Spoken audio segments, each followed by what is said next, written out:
Hello everyone. So in this video, I'll be discussing the key features of budget 25-26. So this is the officially government document only. Okay. Now moving forward. Now since most of you must be aware of that there is tax exemption, income tax exemption for individuals who are earning less than rupees 12 lakhs.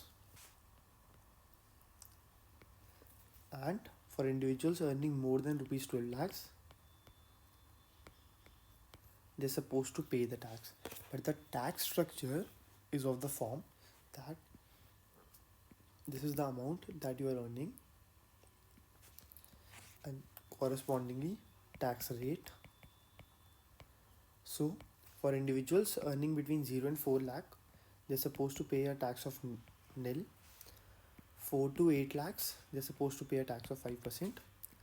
8 to 12, 10%. 12 to 16, 15%. And then 16 to 20, 20%. And 20 to 24 is 25%. And 24 lakh plus is 30%. Now the thing is, for an individual suppose who is earning less than 12 lakh, so he's supposed to pay a tax of 0. Then why do we have these slabs? The answer lies, suppose an individual is earning 13 lakhs. So this is more than 12 lakhs, so he's supposed to pay the tax. Now the tax amount for the initial 4 lakh for this individual, the tax is 0. For the next 4 lakhs, the tax is 5%. So 5% of 4 lakh is 20,000. For the next 4 lakh, the tax rate is 10%, which comes out to be 40k. And now from 12 to 16. So his income is 13 lakh. So 1 lakh in this particular bracket and 15% of 1 lakh is 15k. So he's supposed to pay a total tax of 75k. Similarly, you can find the tax slab for individuals earning more than 12 lakh and a different amount from 13 lakhs. Okay, now we'll be discussing the key features of the budget. Journey of development. So the priority areas are agriculture, since close to 45% of the people are employed in this. It contributes, agriculture and allied sector contributes 17% to GDP. Now MSME sector, investment and exports. Okay, destination we know Viksit Bharat, inclusivity and reforms. A country is not just its soil, a country is its people. This is the logo. Now these are the basic things that you must be aware with. So you must know the national income identity C plus I plus G plus NX. The national income can be increased. So to accelerate growth, first inclusive development is needed. Enhance spending power of India's rising middle class. So if the purchasing power is being enhanced, what will happen is the consumption component would increase, and this would lead to increase in wire. Invigorate private sector investment. So basically, if investment increases, then also this would increase. Uplift household sentiments. If the their households are not skeptical about the economic scenario, then they will increase the consumption. So in India, close to 55 to 60% of the GDP is due to consumption. So it plays a crucial role, whereas investment, so this is close to 55 to 60%. The contribution of investment to growth is close to 30 to 32%. And for government expenditure, it is 12%. For net exports, it is 2%, minus 2%, close to. This means imports are more than exports. Okay, so development measures focusing on Garib, youth, Annadata. So farmers and Nari. So they are focusing on women empowerment as well. Since if you are preparing for some government service or some any other exam, you would be going in depth in this budget. But since most of you would be college student only, so just in brief overview, not getting into the schemes too much. Spurring agriculture growth and building rural prosperity. Prime Minister Dhan Dhanya Krishi Yojana. So basically, this is focusing on developing agri district program. That's it. Enhanced credit through Kisan credit cards. So this is the credit that the farmers get without collateral. So this was introduced in 1996 maybe, Kisan credit card, but now the limit has been enhanced to 5 lakh. Mission for crop cotton productivity. Okay, so basically it would be focusing on increasing productivity of cotton. National mission on high yielding seeds. So high yielding seeds, in Green Revolution it was used, and since then a lot of research has been conducted into it. Makhana board in Bihar. So 90% of the country's makhana is being produced in Bihar. So they are setting up to improve production, processing, value addition, and marketing. So this would lead to enhanced income of the farmers in Bihar. Okay, the purpose is Atmanirbharta in pulses. Although we are producing pulses, wheat, rice, but we are producing wheat and rice in such bulk quantities that we are able to export them. But on the other hand, we are importing pulses from various countries, including Mozambique as well. So India came into an agreement with Mozambique so that Mozambique will supply pulses to India. So Atmanirbharta in pulses would focus on diversification of production and launch a 6-year mission with special focus on these specific dal, tur, urad, masoor. That's it. Now, India post as a catalyst for the rural economy. Okay, so basically you are focusing on financial inclusion and inclusivity in every prospect. So give them insurance, assisted digital services, DBT, direct benefit transfer. This is being discussed quite a lot of times, so this is also important. Okay, now supporting MSMEs and furthering make in India. So this would lead to growth of manufacturing sector. Credit card for micro enterprises. So the limit is rupees 5 lakhs and this is registered on Udyam portal. Scheme for first time entrepreneurs. So this will give them incentive to venture into this field as well. Okay, manufacturing mission with the mandate to focus on this is not so important. Just we can go through it. You can go through it. Okay, measures for labor intensive sector. So the thing is, government primarily focuses on labor intensive sectors because the employment elasticity is very high. What is employment elasticity? It means if there is 1% growth in that particular sector, what percentage of people would get employed? So since India is a labor abundant country, it makes sense to go for to incentivize those sectors which use labor very intensively. Footwear and leather sectors, toy sector. So this is very important. In the past 2 years, India used to, over the past 2 decades, India used to import heavily in this sector, and it had a great trade deficit when it comes to toy sector itself. But over the past 3-4 years, the manufacturing capability of the toy sector industry has increased to such an extent that India is actually a net exporter now of toys. Or also, even if it is a not net exporter, but the amount of imports has fallen by a huge amount. And then the support for food processing. Revision in classification criteria for MSMEs. You are not supposed to remember this, but they are revising it to a higher level so that it gives incentive for MSMEs to expand. And if they are expanding, that would lead to economies of scale. That is, as more and more of the goods and services are produced, the cost of production would fall. Okay, investing in people, economy, and innovation. Anganwadi, Poshan, daycare centers in all districts. Bharatiya Bhasha Pustak scheme. So this is focusing on providing digital form Indian language books for school and higher education. Okay, Atal Tinkering Labs. This is basic.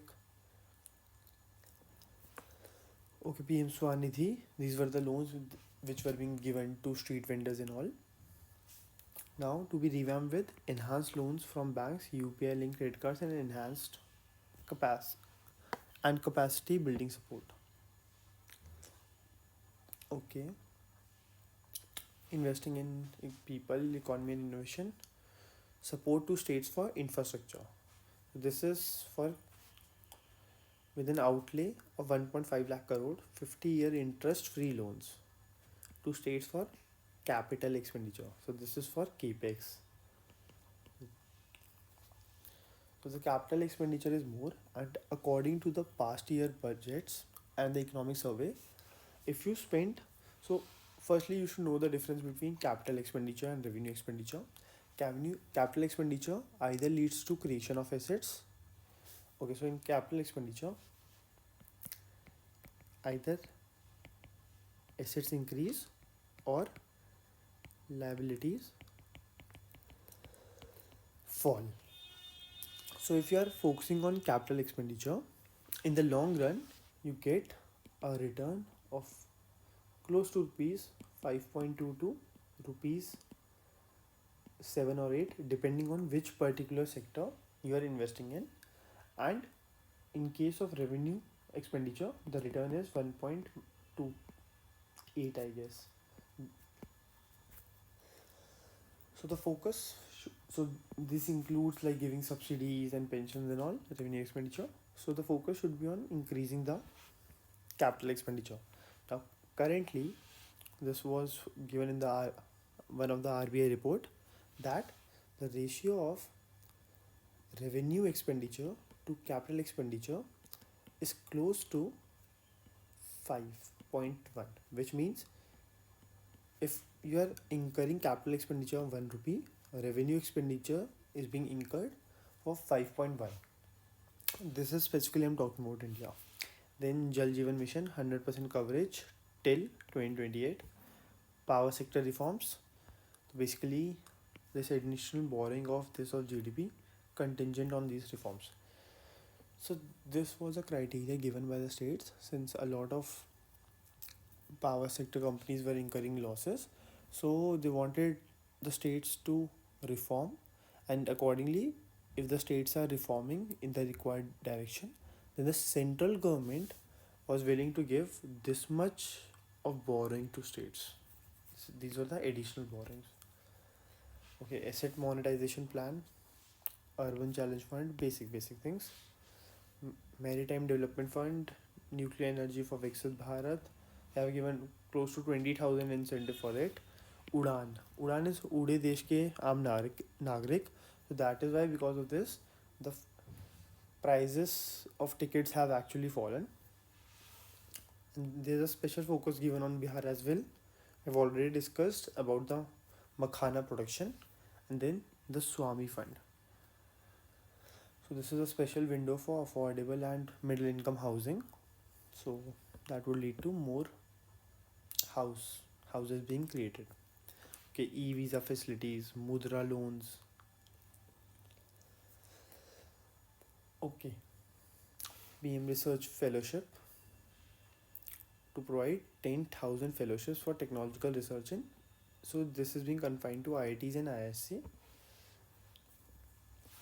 Gene Bank for crops, germ plasm. 10 lakh germ plasm lines to be set up for future nutritional. Gyan Bharatam Mission, National Geospatial Mission. This is not so important. So the priority is to promote export, national framework for global capability centers, trying to be part of global supply chains, warehousing facility for air cargo. Okay, reforms as the fuel. This is also, so the important is that NAFED, this is National Bank for Financing Infrastructure and Development, to set up a partial credit enhancement facility for corporate bonds for infrastructure. The important thing is FDI limit for the insurance sector will be raised from 74 to 100%. Tax reforms, you are all are aware of what the new tax reforms will be. So this would be introduced in new tax bill. And then the regulatory reforms. High level committee for regulatory reforms, investment friendliness friendliness index of states, and okay, Jan Vishwas Bill 2.0, which will focus on decriminalizing more than 100 provisions in various laws. So this will okay, so this would actually lead to reduction in the number of cases and the number of inmates. Now, indirect tax proposals, rationalization of custom tariff structure for industrial goods, removal of 7 tariff rates. This would lead to more transparent, apply not more than one cess or surcharge. So this would be beneficial as tax amount would fall. So you should know the difference between cess and surcharge. Surcharge is like a tax on tax. Cess is like an higher tax for a particular good. Apply equivalent cess to maintain effective duty incidence on most items and lower cess on certain items. Okay, effective duty incidence would be a bit. So you'll get to know once you study international trade. Okay. Export promotion, I'll just marking the most important things. Duty free inputs for handicraft and leather sector. So duty free inputs. So, so suppose if India wants to export leather products, and now it requires various inputs which it is importing. So if the import duty is being removed, then the cost of inputs would fall and India would be able to export more. So this is how export promotion works. Okay, now 35 36 life-saving drug medicines in exempted list, 6 medicines and 5%. Okay, so they are focusing on improving access to life-saving medicines as well. Okay, direct tax proposal, we have already discussed these rate and how this will be calculated. Below 12 lakh you are supposed to pay 0, and if it increases then according to these slabs you are supposed to pay.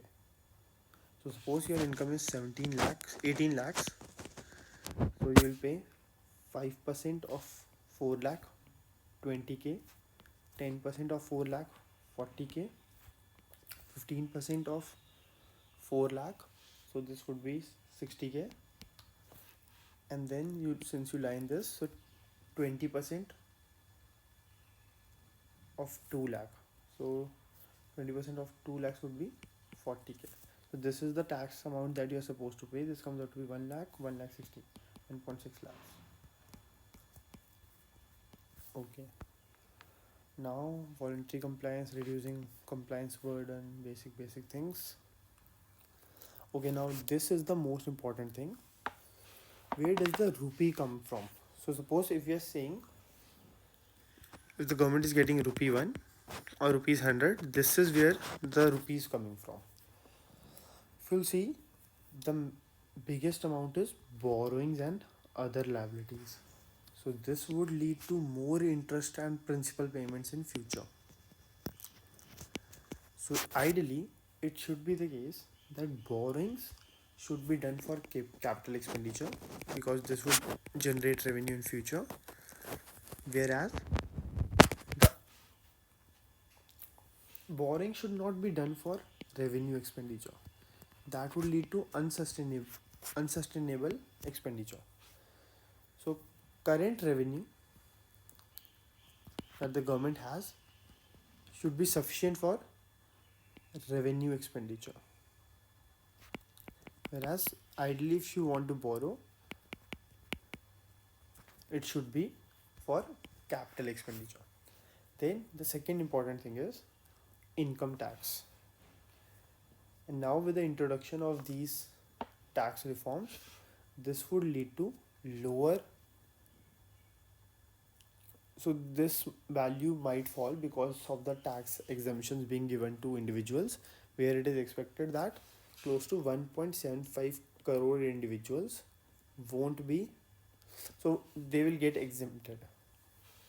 Then there is GST, and GST, as I've discussed in most of the classes, GST is a regressive tax,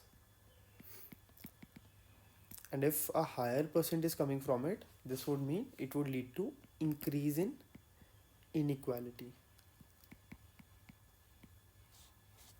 Okay, then corporation tax, which is 17%, non-tax receipts 9%, union excise and duties 5%, and then customs 4%. Now looking at where the rupee is spent. First thing, the highest component is it is being given to states as a share, their share of tax and duties, and this is being determined by the Financial Commission. Second is interest payments. So 20% of the rupee goes for interest payments on the past loans. 16% is central sector scheme. Then defense 8%, major subsidies 6%, finance commission and other transfers 8%, centrally sponsored scheme 8%. There's a difference between central sector scheme and centrally sponsored scheme. So in centrally sponsored scheme, the central government shares a specific cost, suppose 60 to 40, which means of the total subsidy being given, central government will give 60% of it, and the 40% is supposed to be given by the states. So states don't prefer this because before these schemes, because they also need to invest a certain proportion of it, and every state has different requirements. So अगर एक कोई government central government scheme बना रही है तो हर state क्या पता उसके लिए उतना विलिंग ना हो, क्योंकि it would depend from state to state and the different circumstances. Now pensions. So this is because of the old pension system. You can just go through it. New pension system has actually reduced the burden. Okay. Now the receipts. Okay, revenue receipts 34.2 lakh crore, capital receipts 16.4 lakh crore, effective capital expenditure 15.5 lakh crores, revenue expenditure 39.4 lakh crores. Okay, this is the, yeah. Now we are focusing on the deficit trends. Fiscal deficit, it is bound to get to 4.4. Revenue deficit 1.5. So according to the FRBM Act, which stated that fiscal deficit should be less than 3% and revenue deficit should be 0%.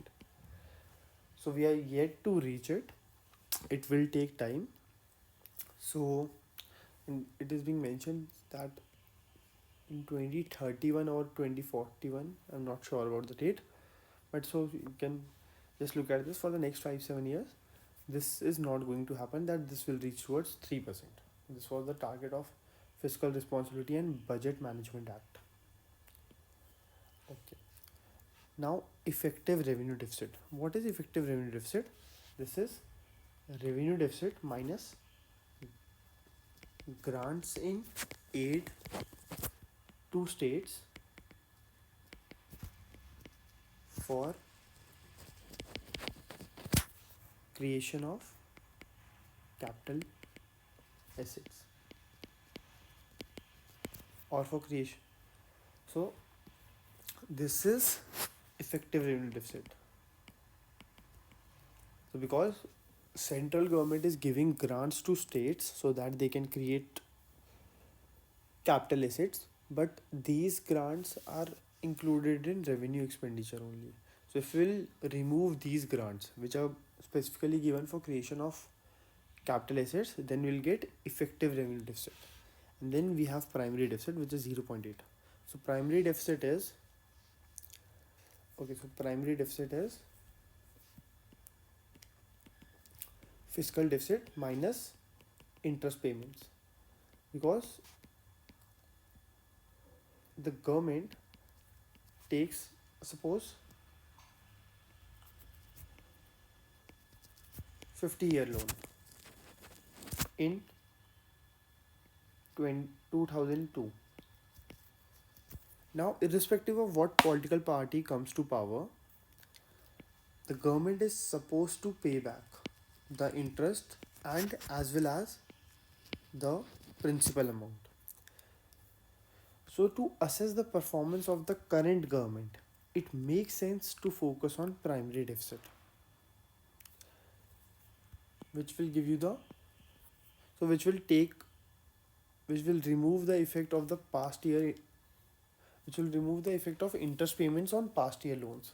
So this would give you the right access to right information about what the actual deficit of the government is. Okay, total transfers to states and UTs is 25.6 lakh crores. Okay, expenditure of major items, defense 4,91,732 crore.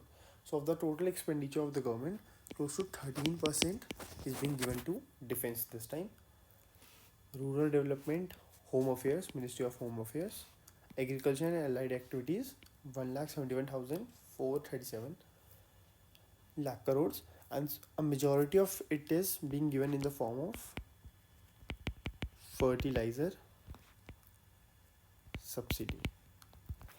This is for urban development, education, health, urban development, energy, commerce, scientific developments. Okay, this is all in crores. So I hope things got a bit clear. Thank you.